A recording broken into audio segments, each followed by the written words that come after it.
Halo,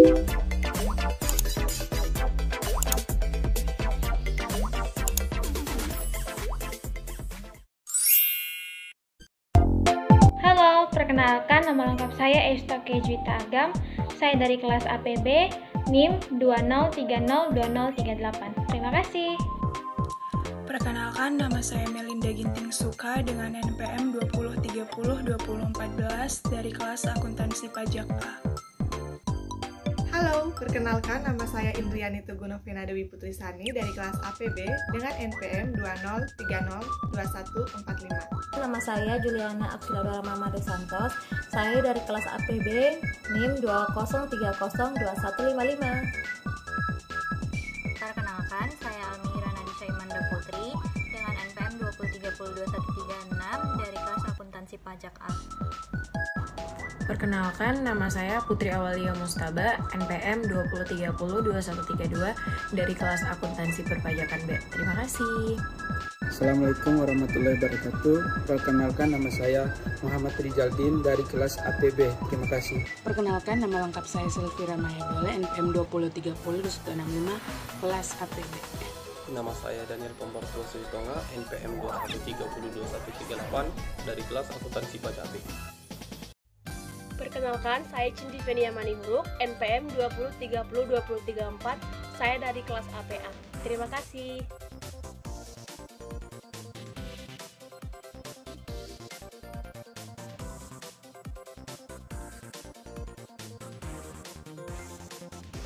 Perkenalkan, nama saya Rifki Aditya Nugroho, NPM 20302163 dari kelas APB.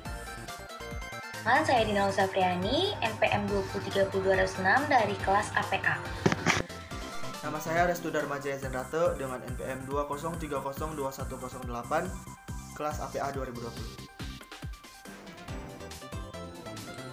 Halo, perkenalkan saya Maria Yudela dengan NPM 2031 dari kelas Akuntansi Pajak A. Perkenalkan, nama saya Faisal Septiawan, NIM 20302047 dari kelas APB. Terima kasih. Perkenalkan, saya Julius Alexander Saputra, NPM 203021168 dari kelas APA angkatan 2020. Perkenalkan, nama saya Hanifah Lutfiani dengan NPM 203021110 dari kelas APA 2020. Perkenalkan, nama saya Fethi Fajrianti, NIM 21302126, kelas APB. Nama lengkap saya Francisca Yerti Dampung dengan nomor pokok induk mahasiswa 13149, kelas Akuntansi Pajak A. Perkenalkan, nama saya Amira Fajar Fadila dengan NPM 21302135 dari kelas APB. Halo, saya Rasada Lima Serlitariwu, NPM 20302009 dari kelas APA. Baik, perkenalkan, nama saya Maria Hendrawati Hartini Kasing dengan NPM 20302117 dari kelas Akuntansi Pajak A. Terima kasih. Perkenalkan, nama saya Lukiana Francisca Munte dengan NPM 20302046 dari kelas APB. Perkenalkan, nama saya Mari Alsianawea, NPM 20302187, kelas Akuntansi Pajak B. Perkenalkan, nama saya Muhammad Fikri, NPM 21302080 dari kelas Akuntansi Pajak B. Perkenalkan, nama saya Ina Nopianti, nomor pokok mahasiswa 20302083 dari kelas Akuntansi Pajak B. Perkenalkan, nama saya Muhammad Indra Rahmadi dengan NPM 21302101, kelas Akuntansi Pajak A. Perkenalkan, nama saya Helena Situmorang, NIM saya 20302156, saya dari kelas Akuntansi Pajak A. Halo, perkenalkan, nama saya Helena Hortensia Belerangga dengan NPM 20302150 dari kelas APA. Assalamualaikum warahmatullahi wabarakatuh. Perkenalkan, nama saya Raja Sakwan dengan NIM 21302129 dari kelas akuntansi pajak B. Perkenalkan, nama saya Benedikta Cindy Ngewel dengan NIM 20302102 dari kelas 20. Nama saya Maria Relita Luruk, NPM 20302059 dari kelas APA. Perkenalkan, nama saya Petrus Kansius Tamama, NPM saya 20302143 dari kelas APB. Saya Septi Bunda Lestari dengan NPM 21302142 dari kelas Akuntansi Keuangan 2, Akuntansi Pajak B.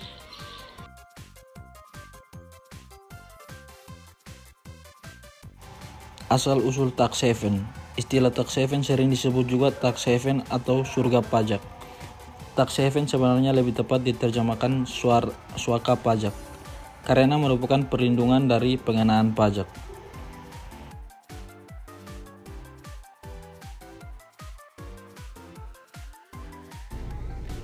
Tax haven lahir sebagai konsekuensi meningkatkan tarif pajak. Istilah ini pertama kali muncul di majalah The Times 17 Mei 1984 ketika banyak wajib pajak di Inggris memindahkannya kekayaannya untuk menghindari pajak. Pasca Perang Dunia Pertama, kebutuhan biaya akibat kehancuran ekonomi pasca perang mendorong negara-negara untuk menaikkan tarif pajak agar pendapatan negara meningkat. Tempat suaka pajak yang lahir pasca krisis Perang Dunia adalah Swiss yang mencakup Jenewa, Basel, dan Zurich. Tax haven. Suaka pajak atau tax haven adalah sebuah negara yang menawarkan pajak rendah, bahkan tanpa pemungutan pajak kepada perusahaan atau individu asing. Sama dengan kata suaka itu sendiri. Suaka pajak menjadi tempat berlindung para wajib pajak untuk menghindari pemungutan pajak. Tax haven menurut para ahli.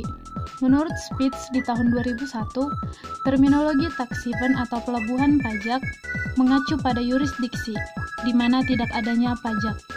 Pajak hanya dikenakan atas transaksi-transaksi tertentu, dan pengenaan tarif yang rendah atas laba yang bersumber dari luar negeri, atau adanya perlakuan khusus tipe-tipe transaksi yang terhutang pajak. Berdasarkan laporan OECD, Organization for Economic Cooperation and Development. Namun, secara umum, negara tax haven dicirikan oleh OECD dan Tax Justice Network dengan 4 hal, yaitu yang pertama, penerapan tarif pajak rendah hingga 0%, yang kedua, kurangnya transparansi, yang ketiga, kurangnya pertukaran informasi yang efektif, dan yang keempat, tidak ada persyaratan aktivitas substansial bagi perusahaan. International Monetary Fund, atau yang kita kenal dengan istilah IMF, menambahkan ciri-ciri dari negara suaka pajak itu dengan: yang pertama, tidak ada pemungutan pajak kecil atas pendapatan hasil investasi dan bisnis. Yang kedua, tidak ada mekanisme withholding tax. Yang ketiga, sistem inkorporasi dan pengawasan yang rendah dan cenderung fleksibel. Keempat, tidak memerlukan kehadiran fisik dari institusi finansial atau struktur perusahaan. Yang kelima, diperbolehkan high level client yang memiliki kekuatan hukum dan kerahasiaannya itu sulit ditembus.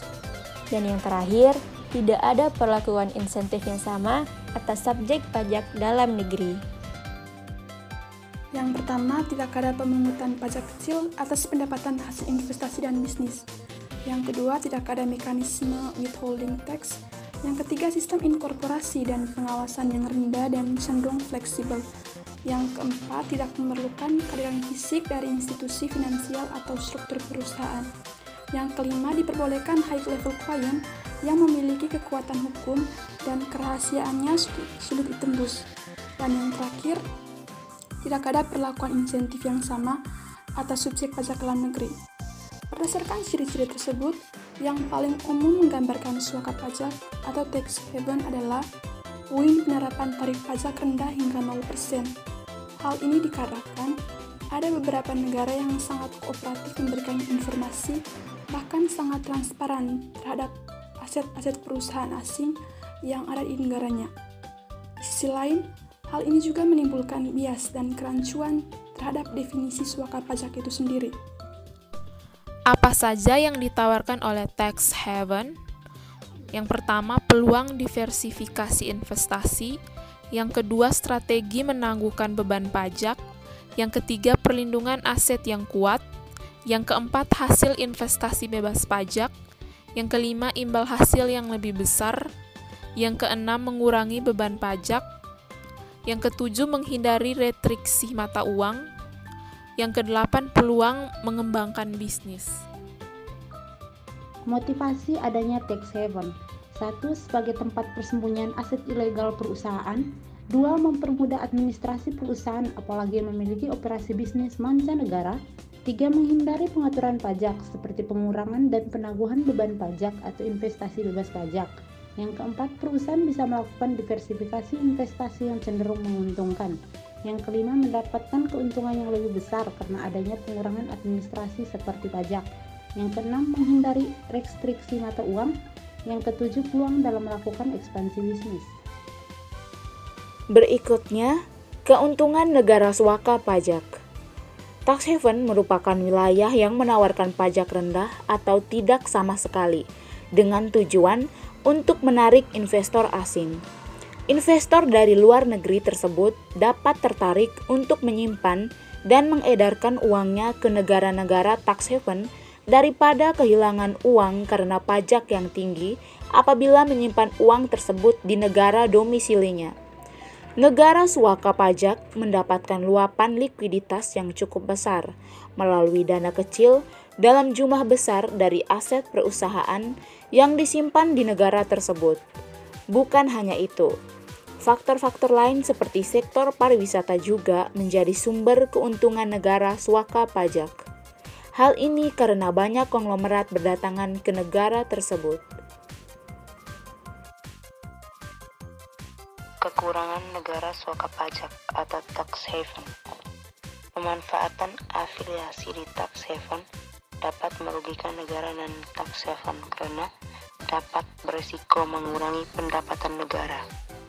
Hal ini didukung dengan banyaknya aliran dana ilegal di antara negara-negara berikut: China, Meksiko, India, Malaysia, Brasil, Thailand, Indonesia, dan Nigeria. Selain itu, Desai dan Foley tahun 2005 menunjukkan bahwa perusahaan multinasional di Amerika yang mendirikan operasinya di wilayah tax haven untuk menghindari pajak internasional.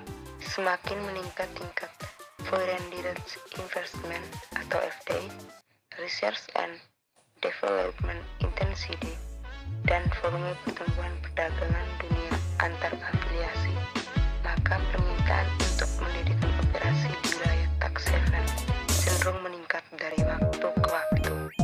Hal ini juga didukung oleh temuan Dharma Pala tahun 2008 yang menunjukkan perusahaan multinasional menggunakan wilayah tax haven untuk mengurangi atau menunda kewajiban pajak.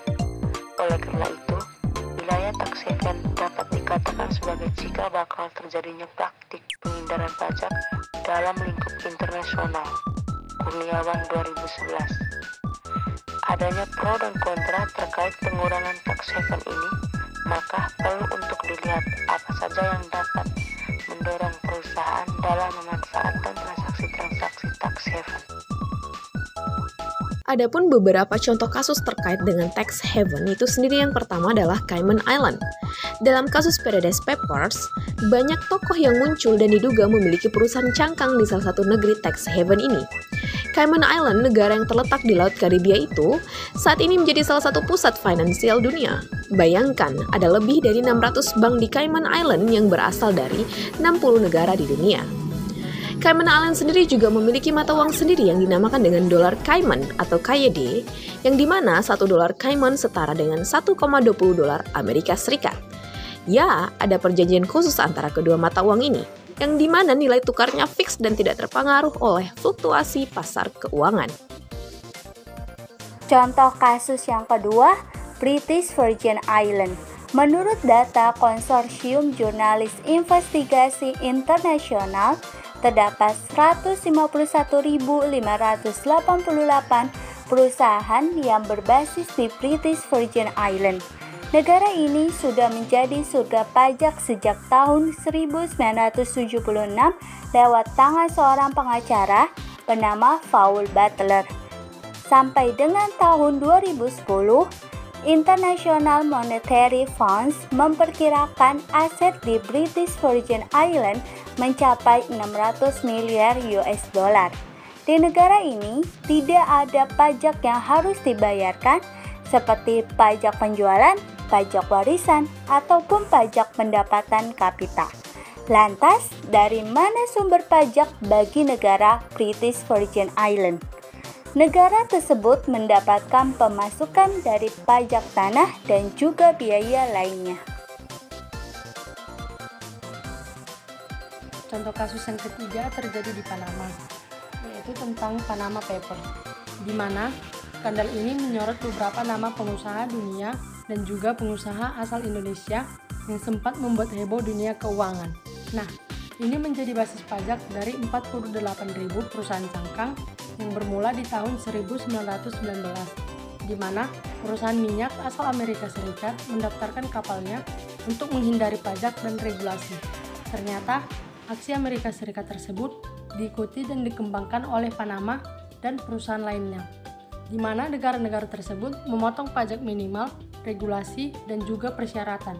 Bahkan, Panama juga diketahui membiarkan siapapun masyarakatnya yang memulai usaha tidak perlu membayar pajak. Pengaruh tax haven terhadap akuntansi. Tax haven merupakan wilayah yang menawarkan pajak rendah atau tidak sama sekali, dengan tujuan untuk menarik investor asing. Investor dari luar negeri tersebut dapat tertarik untuk menyimpan dan mengedarkan uangnya ke negara-negara tax haven daripada kehilangan uang karena pajak yang tinggi apabila menyimpan uang tersebut di negara domisilinya. Hal tersebut kerap disebut dengan skema tax avoidance atau penghindaran pajak. Dalam pemanfaatan tax haven, banyak keuntungan yang didapatkan oleh perusahaan dan juga negara tax haven itu sendiri. Contohnya, anak perusahaan yang tergabung dalam tax haven yang mungkin sah dan digunakan semata-mata untuk memfasilitasi penghindaran pajak, dapat membantu meningkatkan arus kas setelah pajak dari suatu perusahaan. Akibatnya, tax haven menjadi sangat penting dalam mengurangi pajak perusahaan. Aset tidak berwujud atau intangible asset didefinisikan sebagai hak, keistimewaan, dan manfaat kepemilikan. Terdapat dua ciri umum aset tidak berwujud, yaitu besarnya ketidakpastian masa manfaat aset dan tidak adanya wujud fisik dari aset tersebut. Goodwill, hak cipta, lisensi, franchises, formula khusus, teknologi, penelitian, dan ekspansi merupakan contoh aset tidak berwujud. Subramaniam dan Wells 2008 mengungkapkan bahwa intangible aset tidak dapat dihindarkan dari suatu perusahaan, sama dengan masa manfaat aset yang tidak terhingga dan mengalami perubahan penilaian yang besar, bahwa aset tidak berwujud adalah klaim keuntungan pada masa mendatang yang tidak mempunyai wujud fisik. Contohnya seperti hak paten yang kedepannya berpengaruh pada pembentukan nilai perusahaan.